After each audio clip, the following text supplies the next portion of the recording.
Hello बच्चों, let's read this question. The question says assertion A.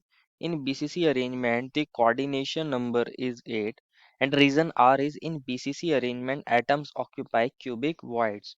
Option A, both A and R are true and R is correct explanation of A. Option B is both A and R are true but R is not correct explanation of A. Option C is A is true but R is false. Option D is A is false but R is true and option E is both A and R are false. बच्चों हमें यहाँ एक assertion मिला है और एक reason मिला है और हमें बताना है कि इनमें से हमारा कौन सा करेक्ट हो सकता है। दोनों भी करेक्ट हो सकते हैं तो हमें बताना है क्या रीजन करेक्ट एक्सप्लेनेशन होगा हमारे असर्शन के लिए और दोनों इनकरेक्ट भी हो सकते हैं। तो फर्स्ट ऑफ ऑल बात करते हैं इस क्वेश्चन में हमारे पास हमारे की कंसेप्ट के बारे में और की कंसेप्ट क्या होगा बच्चों हमारे पास बीसीसी अरेंजमेंट। बच्चों बीसीसी अरेंजमेंट मतलब हमारे पास कौन सा अरेंजमेंट होता है body centred cubic. Body centred cubic arrangement को ही बीसीसी अरेंजमेंट बोलते हैं। बॉडी सेंटर्ड क्यूबिक अरेंजमेंट को इसके अंदर जो हमारे पार्टिकल्स होते हैं कहाँ कहाँ लाए करते हैं हमारे पास यूनिट सेल के अंदर कॉर्नर्स पर लाए करते हैं। जितने भी कॉर्नर्स होते हैं और बॉडी के सेंटर पर लाए करते हैं। बॉडी सेंटर मान लीजिए मेरे पास ये एक यूनिट सेल है। अगर इसके अंदर बीसीसी अरेंजमेंट को मुझे दिखाना है बॉडी सेंटर्ड क्यूबिक को दिखाना है तो मुझे पार्टिकल कॉर्नर पर दिखाने हैं और हमारे बॉडी के सेंटर पर दिखाने हैं। तो मान लीजिए ये हमारे कॉर्नर्स हैं चार चार कॉर्नर्स हैं बच्चों ये ऊपर वाले और इसी तरह चार कॉर्नर्स कहाँ होंगे नीचे होंगे। इन चार कॉर्नर्स पर चार हमारे पार्टिकल्स हैं ये वाले और एक पार्टिकल हमारा बॉडी के सेंटर पर होगा यहाँ पे। ये जो बॉडी का सेंटर है बच्चों यहाँ हमारा पार्टिकल होगा। तो क्वेश्चन ने हमसे कोऑर्डिनेशन नंबर के बारे में पूछा है। बच्चों कोऑर्डिनेशन नंबर क्या होता है कोऑर्डिनेशन नंबर होता है हमारे पास नंबर ऑफ नियरेस्ट नेबर कितने हैं। अगर हमें निकालना है कोऑर्डिनेशन नंबर तो आप काउंट कर लीजिए कि नियरेस्ट नेबर कितने हैं। तो मान लीजिए हम इस वाले पार्टिकल को या एटम जो भी है इसको पकड़ लेते हैं। और अगर आप देखोगे बच्चों ये जो फोर हमारे पास कॉर्नर्स पर पार्टिकल हैं ऊपर वाले 1 2 3 4 ये सभी इक्वल डिस्टेंस पर हैं इससे और सभी के सभी इसके नियरेस्ट हैं। ये वाले चारों के चारों इक्वल डिस्टेंस पर हैं इससे और नियरेस्ट हैं। इसी तरह चार नीचे भी है हमारे पास। ये वाला हमारे पास 5 है, ये 6 है, ये 7 है और ये 8 है। तो ये चारों भी इसके नियरेस्ट होते हैं और सभी के सभी इक्वल डिस्टेंस पर होंगे फ्रॉम बॉडी सेंटर। तो बच्चों अगर हमसे कोऑर्डिनेशन नंबर पूछ लिया जाए तो कोऑर्डिनेशन नंबर यहाँ कितना देखने को मिल रहा है नंबर ऑफ नियरेस्ट नेबर 8 है तो कोऑर्डिनेशन नंबर 8 हो जाएगा। तो जो हमें असर्शन बोला था कि हमारे पास कोऑर्डिनेशन नंबर 8 होता है ये बिल्कुल बात सही है। बोला गया है कि अगर बीसीसी अरेंजमेंट के अंदर जो हमारे एटम्स होते हैं वो क्यूबिक वॉइड को ऑक्यूपाई करते हैं। बच्चों समझते हैं क्यूबिक वॉइड का मतलब क्या होता है।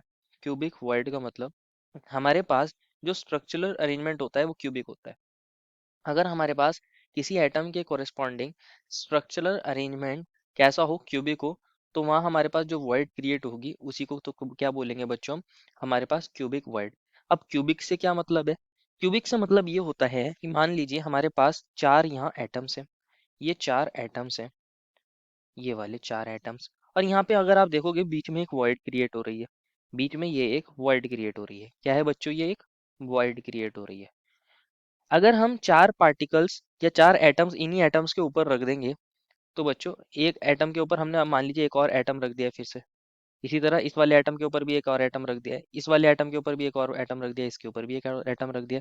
तो हमारे चार एटम्स नीचे हो जाएंगे चार एटम्स की लेयर नीचे हो जाएगी और चार एटम्स की मान लीजिए ये लेयर ऊपर हो गई। चार एटम्स की लेयर एक ऊपर हो गई। तो बीच में जो वॉइड क्रिएट होती है उसी को तो बोलते हैं हम क्यूबिक वॉइड। उसी वॉइड को क्या बोलते हैं क्यूबिक वॉइड बोलते हैं। तो जो हमारा यहाँ पे पार्टिकल लाई करेगा मान लीजिए ये पार्टिकल या एटम ये बीच में हमारा लाई कर रहा है तो इसको कितने एटम सराउंड कर रहे होंगे। इसको 8 एटम सराउंड कर रहे होंगे। 4 एटम्स तो हमारे पास नीचे वाली लेयर में सराउंड कर रहे होंगे 4 एटम्स या पार्टिकल्स नीचे वाली लेयर में होंगे एंड 4 जो पार्टिकल्स एटम्स या पार्टिकल्स होंगे वो ऊपर वाली लेयर के अंदर लाया कर होंगे और बीच में हमारा ये एटम होगा। तो टोटल इसको 8 पार्टिकल्स सराउंड करते हैं। कितने पार्टिकल सराउंड करते हैं 8 पार्टिकल सराउंड करते हैं। तो ये हमारे पास क्यूबिक अरेंजमेंट होता है क्यूबिक स्ट्रक्चरल अरेंजमेंट होता है। और यहाँ कोऑर्डिनेशन नंबर कितना हो जाता है हमारा यहाँ पे 8 हो जाता है बच्चों। कोऑर्डिनेशन नंबर यहाँ पे 8 हो जाता है। तो ये हमारी क्यूबिक वर्ड होती है। तो अगर आप ध्यान से समझोगे बीसीसी के अंदर ये जो हमारा एटम या पार्टिकल था ये एक तरीके से हमारा क्यूबिक वर्ड के अंदर ही होता है। क्यूबिक वर्ड के अंदर ही होता है। फोर हमारे पास नीचे पार्टिकल्स थे और फोर ऊपर थे। ये हमारा 1 ये 2 ये 3 एंड ये जो फोर्थ पार्टिकल है बच्चों ये फोर पार्टिकल ऊपर हैं फोर पार्टिकल हमारे पास नीचे हैं 5 6 7 8। तो ये फोर पार्टिकल्स नीचे फोर पार्टिकल्स ऊपर बीच में जो वर्ड क्रिएट हुए इसी को तो बोलते हैं हम क्यूबिक वर्ड। क्या बोलते हैं इसको हम क्यूबिक वर्ड बोलते हैं। और यहाँ कोऑर्डिनेशन नंबर क्यूबिक होने की वजह से 8 होता है। तो जो रीजन है वो बात बिल्कुल सही है कि हमारे पास एटम्स क्यूबिक वॉइड को ऑक्यूपाई करते हैं। और एक्चुअल में यही करेक्ट एक्सप्लेनेशन है हमारे पास कोऑर्डिनेशन नंबर 8 क्यों है, क्योंकि हमारे पास क्यूबिक के अंदर 8 एटम्स सराउंड करते हैं, इसलिए कोऑर्डिनेशन नंबर 8 होता है। तो जो रीजन है वो करेक्ट एक्सप्लेनेशन भी है। Therefore, final answer is option number A. I hope you understood it well and best of luck.